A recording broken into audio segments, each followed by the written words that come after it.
Ever wondered why you can't pay for Spotify Premium from within the app? I mean, go ahead, try to pay. Netflix, Duolingo, Apple Music, and that random game you stumbled on while watching an ad.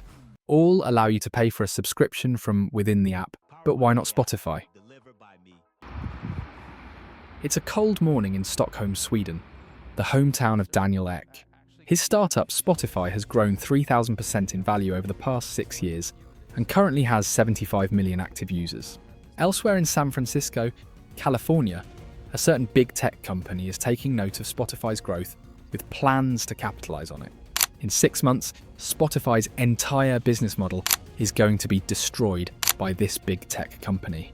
Users wouldn't be able to update the app, payments would be blocked, and the battle that follows would change the music streaming industry forever. But to understand this story, we need to go to the past.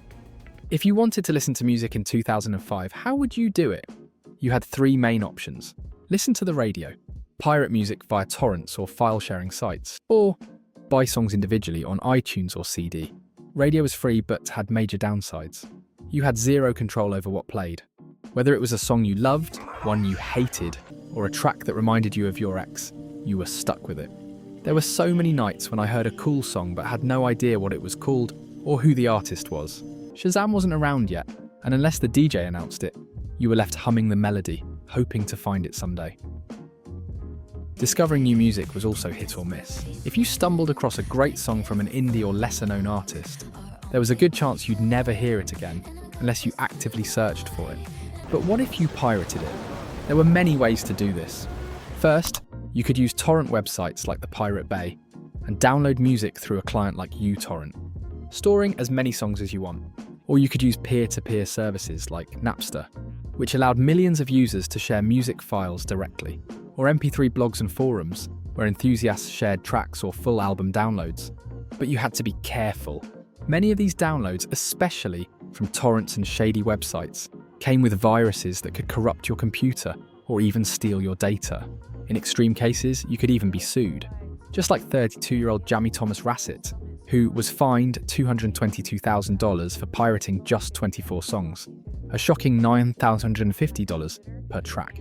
But you don't have to risk lawsuits or viruses to get great music. With Epidemic Sound, you get unlimited access to over 100 million royalty-free tracks. So, whether you're making a short film, YouTube video, or podcast, you're covered, all for just $6 a month. Hit the link in the pinned comment and start creating without the legal drama. And let's be honest, half the time you'd end up with songs that were mislabeled, cut off early, or had random radio DJ talk over the intro. Not exactly a premium listening experience. $190, the amount needed to purchase all of Taylor Swift's 19 albums on iTunes. Back then, you couldn't just pay a monthly fee to stream unlimited music. On the iTunes store, you had to buy songs individually, typically $1 per track or $9.99 per album. And you sure better not lose your iPod, because if you did, you'd have to pay all over again. Given this landscape for music streaming, just how was Spotify able to succeed? Before Spotify, there was Napster, the first major attempt at digital music sharing. In 1999, 2 teenagers, Sean Parker and Sean Fanning, created a peer-to-peer platform that allowed millions to download music for free, bypassing record labels entirely. It was an instant hit, but also an instant lawsuit magnet. Within 2 years, Napster was sued into oblivion by record labels and shut down. The music industry made an example of it, proving that streaming without label approval was impossible. So when a young entrepreneur named Daniel Ek proposed a new streaming model, record labels were understandably skeptical. After all, why would they trust Spotify when Napster had just tried, and failed, to revolutionize music distribution? Yet, somehow, Spotify pulled it off. How did a small Swedish startup convince record labels to give streaming another chance? On July 10, 2008, Apple launched the App Store, a marketplace that would not only redefine mobile apps, but also lay the foundation for Spotify's rise and change digital media forever.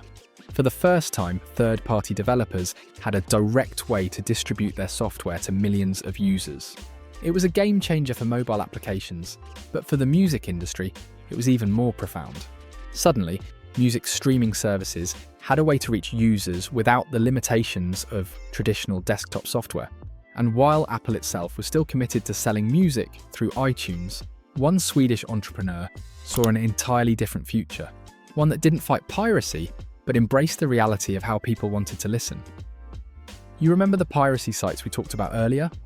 Well, most piracy sites ran on a protocol called BitTorrent, which allowed users to download large files, like albums, movies, or software, by breaking them into small pieces and distributing them among many peers. In 2006, Daniel Ek was running mTorrent, the world's most popular torrent client. It was faster, lighter, and easier to use than BitTorrent, which at the time was slow and took up too much memory. But here's the thing, BitTorrent wasn't just software, it was the backbone of online piracy. It let users break large files into tiny pieces and share them across thousands of computers. No central server, no easy shutdown, just endless free music, movies, and software. Daniel saw this world up close. Piracy wasn't disappearing, laws wouldn't stop it. Sure, governments could crack down on illegal downloads, but that wouldn't change the core issue. People wanted easy, instant access to music. The only real solution? Build something better than piracy. A platform so seamless, so convenient, that people would actually pay for it. And that's how Spotify was born. Spotify's business model is simple. Unlike iTunes, which required users to buy individual tracks, Spotify introduced an entirely new model: streaming. Users could listen to millions of songs instantly, without owning them. Instead of paying per song, they could either listen for free, with ads, or upgrade to Spotify Premium for a monthly subscription fee. The key innovation: Spotify signed licensing deals with record labels, ensuring that artists were compensated each time a song was played. Because Spotify pays artists every time a song is played rather than when it is bought, artists can keep on earning for as long as their songs remain popular. Sort of like an infinite money glitch, a phrase many artists have taken to heart. Piracy paid them nothing. iTunes paid them once. Spotify paid them forever, as long as people kept listening. By leveraging the App Store, Spotify was suddenly available to millions of iPhone users, allowing them to stream music anytime, anywhere. This accessibility was unheard of at the time and set Spotify apart from previous attempts at legal streaming. The response was explosive. By 2015, Spotify had grown to 75 million active users. It had transformed from a risky startup into the world's leading music streaming platform. Artists who had once been skeptical started seeing Spotify as a legitimate platform that was preferable to rampant piracy. Meanwhile, users enjoyed the convenience of unlimited streaming without the need to download or purchase individual tracks. But not everyone was happy about Spotify's success. One company in particular was watching closely and preparing to fight back. Spotify had done the impossible. It had reshaped the way people listened to music.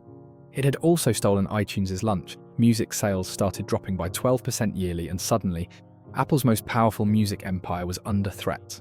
But there was just one problem. Spotify didn't control the battlefield. Apple did. And it wasn't going down without a fight. And soon that control would become a weapon. When you challenge one of the most powerful companies in the world, you better be ready for war. At first, Apple didn't seem to care. Spotify was growing, but iTunes was still a giant. Then, in 2015, Apple made its move. And it wasn't just a response, it was a calculated strike. One more thing. Today we're announcing Apple Music, the next chapter in music, and I know you are going to love it. It will change the way that you experience music forever. So Apple Music, Apple's strategy was brutal. A 30% tax on all App Store subscriptions, a ban on links to external payment options, blocked app updates mentioning price differences. And the final blow? Apple entered the streaming war itself. It launched Apple Music, and unlike Spotify, Apple didn't have to convince users to download it. It was pre-installed on 1 billion iPhones worldwide, putting Spotify at an instant disadvantage. But here's the catch. That 30% tax forced Spotify to either eat the cost or raise its price from $9.99 to $12.99, while Apple Music, conveniently, stayed at $9.99. In other words, Apple used Spotify's own money to undercut them. Apple's moves were ruthless and Spotify was running out of options. But then, something happened that no one saw coming. When two companies go head-to-head, the smaller one usually doesn't stand a chance. The bigger company can outspend them, steal their best talent, or just copy their entire playbook. But in the tech world, things take on a whole different meaning. In the case of Uber versus the taxi industry, Uber won because it could get you a ride instantly. No more standing on a street corner, hoping a taxi showed up. Amazon won because it can provide any book you want, any time you want, no trip to the store needed. Netflix won because it lets you watch instantly, while Blockbuster made you rent DVDs. Each time, technology was the deciding factor. But when your competitor has the same technology as you, what do? Spotify made a shocking move. Instead of surrendering, it went nuclear. First, it banned all in-app payments, cutting Apple out entirely. Users could no longer subscribe through the App Store. They had to sign up on Spotify's website instead. By doing this, Spotify avoided Apple's 30% tax and kept its standard $9.99 per month pricing. Then, in 2019, Spotify dragged Apple to court, accusing it of crushing competitors behind the App Store's shiny glass. This wasn't just business anymore. This was war. But Spotify didn't stop there. It wanted the world to know what was happening. So, Spotify launched Time to Play Fair, exposing Apple's underhanded tactics to the world. So do we.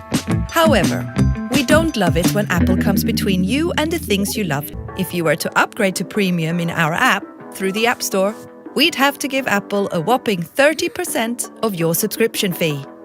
Apple knows we can't afford to pay that tax and keep our prices low for our fans. So we decided not to use their payment system. Apple had repeatedly rejected Spotify's app updates, blocked Spotify from the HomePod, initially prevented Siri integration, restricted how Spotify could communicate with its users. Compared to other David vs. Goliath battles, Spotify's boldness stunned the tech world. But how did Apple respond? Apple clapped back. Spotify wouldn't even exist without us. In a 2019 statement titled Addressing Spotify's Claims, Apple fired back, defending its practices. The 30% Apple tax only applied to the first year, dropping to 15% afterwards. Apple also argued that most Spotify users were either on the free, ad-supported tier, or subscribed through carrier promotions or Spotify's website, bypassing the fee entirely. Spotify's accusations of being blocked? Apple dismissed them, claiming it had worked with Spotify on integrating features like Siri, HomePod, and Apple Watch. It pointed out that Spotify's Apple Watch app was approved and successful. The biggest counterattack? Apple claimed Spotify owed its success to the App Store, arguing that it wanted all the benefits of Apple's ecosystem without contributing to its upkeep. This battle over competition and App Store policies was far from over. But then things escalated. In 2020, Spotify joined forces with Epic Games, Match Group, and other major developers to form the Coalition for App Fairness. They argued that Apple's 30% commission, payment restrictions, and control over app distribution were anti-competitive and stifled innovation. By 2021, they took the fight to Congress, testifying about Apple and Google's dominance over the app market. They exposed how Apple's policies forced developers into high fees, limited how they communicated with users, and blocked cheaper payment options. Meanwhile, governments around the world were taking notice. South Korea became the first country to pass a law prohibiting Apple from forcing developers to use its in-app payment system, a move that was celebrated by Spotify and other app developers. The pressure was building. The European Union launched a formal investigation into Apple's business practices. US lawmakers questioned its power. More developers joined the fight. Apple was running out of room to maneuver.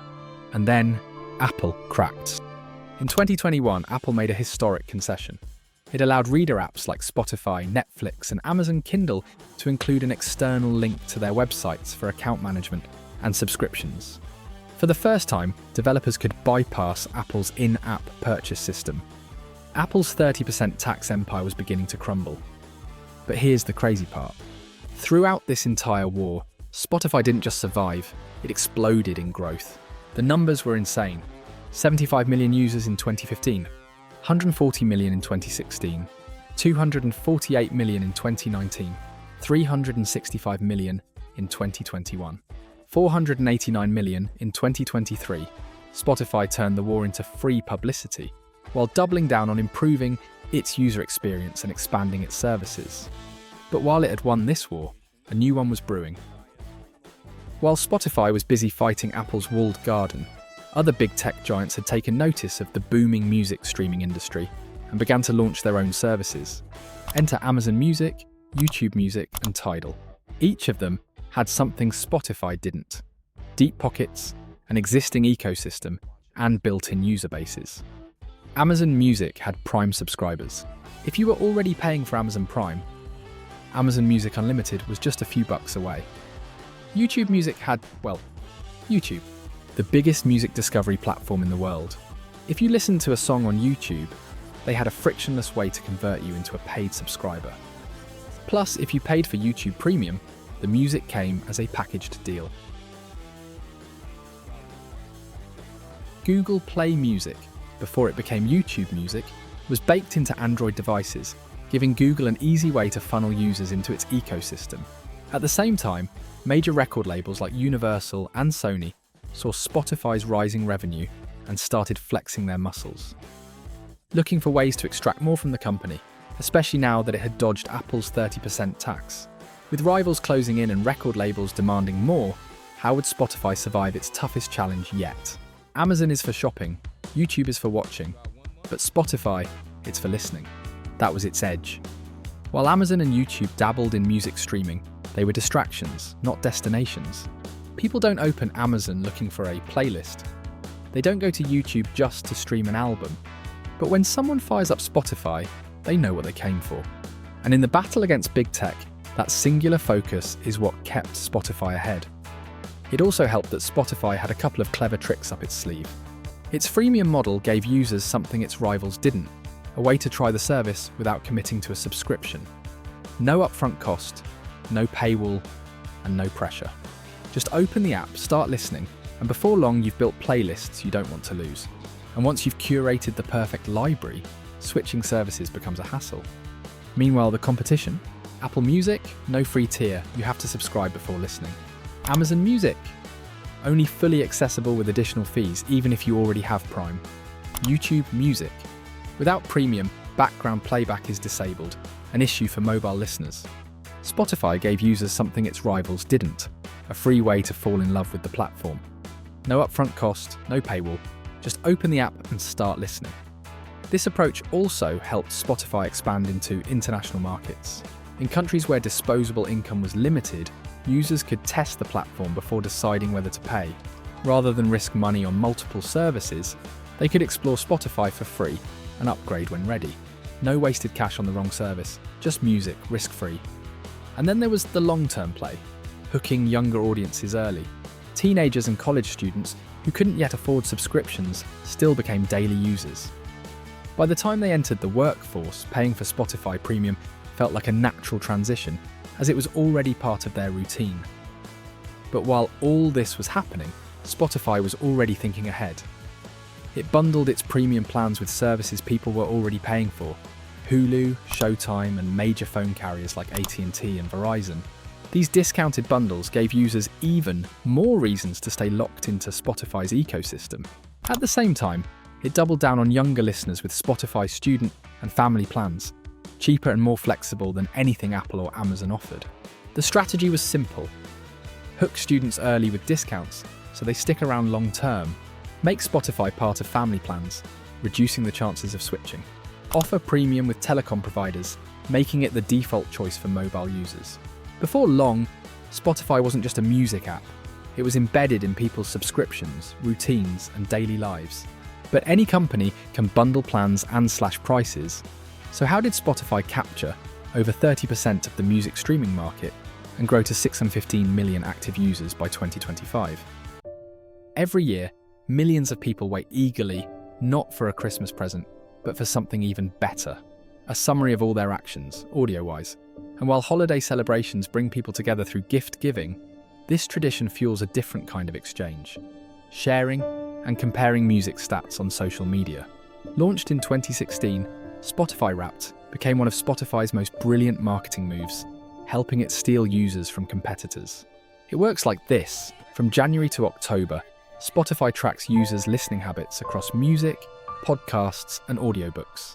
Then, at the end of the year, it presents them with a vibrant, personalised recap: their most streamed artists, top songs, favourite genres, total listening time, and even niche details like whether they rank among an artist's top 1% of listeners. And here's where the magic happens. Wrapped isn't just a fun feature, it's a viral event. The second Wrapped drops, it takes over social media. Users rush to post their results, sparking conversations and comparison. Imagine scrolling through Instagram and seeing everyone's Wrapped. Their top songs, their top artists, their "I listened to 60,000 minutes of music" flexes. And you? Just sitting there in silence. Are you really a music fan if you can't even prove it? The sheer visibility of Wrapped makes people want to be part of the experience, and you can't get it unless you're on Spotify. It also serves as free marketing for the company, something competitors can't replicate. Even artists aren't left out. They receive their own Wrapped summaries, showing how many times their songs have been streamed, which countries their music has reached, and how their audience has grown. It's a win-win.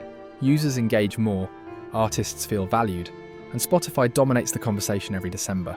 Wrapped didn't just dominate the streaming world, it rewrote the playbook. By 2019, Apple Music rolled out Replay, hoping to mimic the magic. Same stats, top artists, favourite genres, total listening time. But something was missing. It didn't go viral. Then came the others. YouTube Music and Amazon Music jumped in by 2024, offering their own yearly summaries, personalised stats, artist shout-outs. But it was clear they were all chasing Wrapped's crown. And it didn't stop with music.